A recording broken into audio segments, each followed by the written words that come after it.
As much as we want to play at a fast pace, and we know that makes them uncomfortable, what I'm looking for is more of a rhythm like go, go, go, okay, pause. Go, go, go, pause. When I look at our new formation, the 4-2-2-2, you see an even more intense level of press, right? You start to look around the league and all of a sudden there's more teams applying a high press system. And I don't think anyone will admit it, but let's face it, because of our success, there's no reason for other teams not to want to replicate that. But now with our new formation and the way that we want to play, it adds a little bit, an extra layer of sophistication that I think is going to create more opportunities and make it even more difficult to break us down. What I'm talking about is if we're going to be good at what we do, then we've got to be good at this, period. Period. And if it's not 10 guys, and if we don't understand our roles and we don't understand where to go, then we're going to get picked apart. We'll keep working on it, all right? I didn't expect it to be perfect, so don't get defensive about it. It's just we have to figure out ways to get better. Last 2 years, in 81 league matches, we've played 39 back lines. That's an incredible statistic, right? Incredible. When we saw that in the offseason, one of our main things in the offseason was, can we create more continuity on that back line? And then it's not just that we're playing with two strikers, it's also how we're trying to keep our team more compact and choosing our moments a little bit more on when to press. And that, I think, becomes easier for the back line now to interpret what the tactics are and where they need to be, where they're not put in too many situations where they have to put out fires, where there are numbers down situations. Then I want to create a relationship with you two strikers. You're always thinking, where's Brad? And you're always thinking, where's Gonzalez?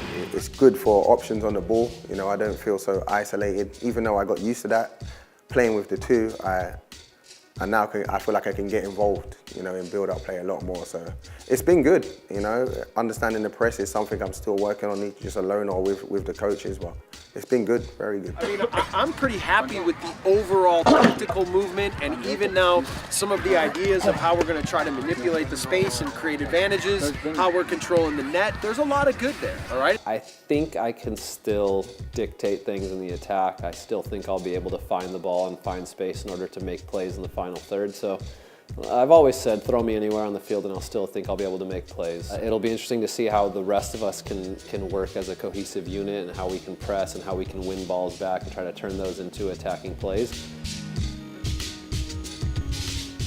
Yes, players have to be at their best, and yes, we need Sasha to lead, but it's all about making sure that everyone is not only doing a little bit more, but looking out for everyone else. 2 years ago when Jesse first showed up, and he explained to us on the whiteboard the tactics that we're going to employ, there was a little distrust, only because it was so unfamiliar. And when we're going through the system, you're really wondering, man, like, how's this going to work out? But then when we run through it a couple of times and you really do see it, it is about that trust factor with the defenders, the midfielders, and the forwards. When that goes well, then we've had the results that we've had. So now fast forward to today, and it's sort of the same thing, but because we have that sort of precedent, not only do we trust what Jesse's doing and what he's trying to bring to the team, but then we see it play out again. All of a sudden we're thinking, you know what? This is an added wrinkle, an added level of sophistication that will at least continue the success that we've had. You're always thinking about the next pass. And after you shoot, you got to defend, because otherwise it's right back down your throat.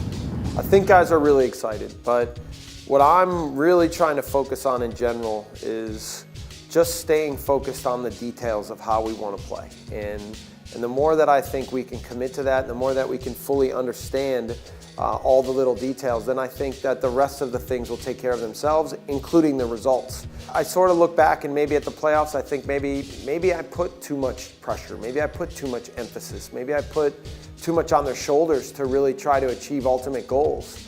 And so right now I'm going to be a lot more focused on smaller details and smaller goals, and see if now by accomplishing those benchmarks, can we lead ourselves to greener paths. Okay, so let's make sure that we understand that this is not easy. This is not easy, it's not going to be easy, and it's not supposed to be easy. But we like it when it's hard. That's what we want to be about, all right?